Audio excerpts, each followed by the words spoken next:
नमस्कार, सत्य को जाणून न्यूजमध्ये आपले स्वागत आहे। महात्मा फुले आंबेडकर कर्मवीर भाऊराव पाटील यांनी भीक मागून शाळा काढली। मंत्री चंद्रकांत पाटील यांच्या वक्तव्याचा जाहीर निषेध। हा महाराष्ट्रासोबत देशाच्या जनतेचा अपमान आहे। यामुळे ओबीसी बहुजनाच्या भावना दुखावल्या गेल्या। माजी खासदार माननीय डॉक्टर खुशाल बोपचे, महाराष्ट्राचे उच्च तंत्र शिक्षण मंत्री चंद्रकांत पाटील यांनी महापुरुष महात्मा फुले आंबेडकर कर्मवीर भाऊराव पाटील यांनी भीक मागून शाळा सुरू केल्या अशा पद्धतीचे अपमानजनक वक्तव्य करून त्यांनी महाराष्ट्रासोबत देशाचा सुद्धा अपमान केलेला आहे।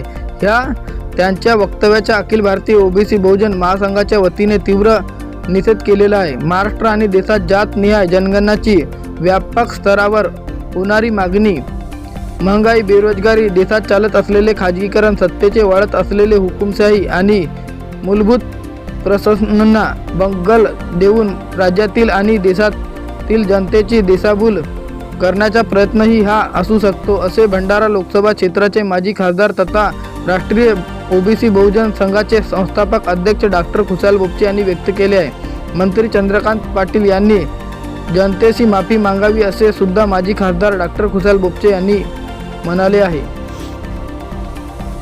मैं डॉक्टर खुशाल बोपचे,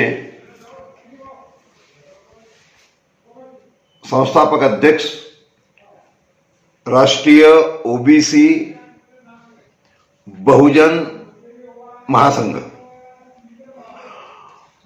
मैंने पूर्व सांसद भंडारा लोकसभा महाराष्ट्र, मैंने अभी सोशल मीडिया पे ये कुछ पढ़ा सुना। एक स्टेटमेंट वायरल हो रहा है। महाराष्ट्र के तंत्र शिक्षण मंत्री माननीय चंद्रकांत दादा पाटिल, इन्होंने जो वक्तव्य किया है कि उस समय में शाहू फुले आंबेडकर इन्होंने और कर्मवीर भाऊराव पाटिल इन्होंने भीख मांगकर स्कूलें शुरू की।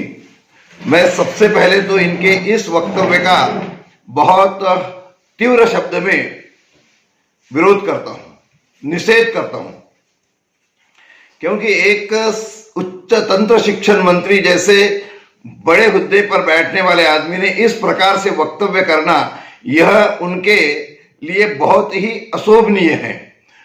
वो समय क्या था, कैसे था, और शिक्षा तो ये दान है, शिक्षा दान से और कोई अच्छा दान नहीं है। और उसके लिए अगर उन्होंने उस समय में हाथ फैलाकर अगर कुछ मांगा भी होगा और वो मांग के अगर मतलब वो स्कूलें शुरू की, तो इस देश को इन्हें प्रबुद्ध करने के लिए ये कार्य उन्होंने किया है। और इस बात का ध्यान ये माननीय मंत्री महोदय के क्यों ध्यान में नहीं आता, ये मेरे समझ में नहीं आता। और इसलिए खाली निषेध से काम नहीं चलने वाला है।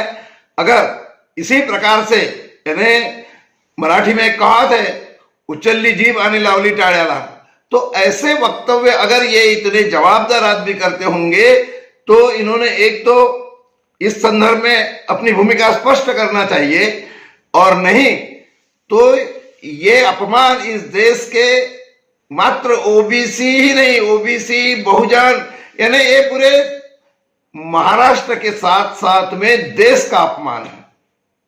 और इसलिए ये बात छोटी नहीं है, काफी गंभीर है, और इसके परिणाम भी बहुत गंभीर होंगे।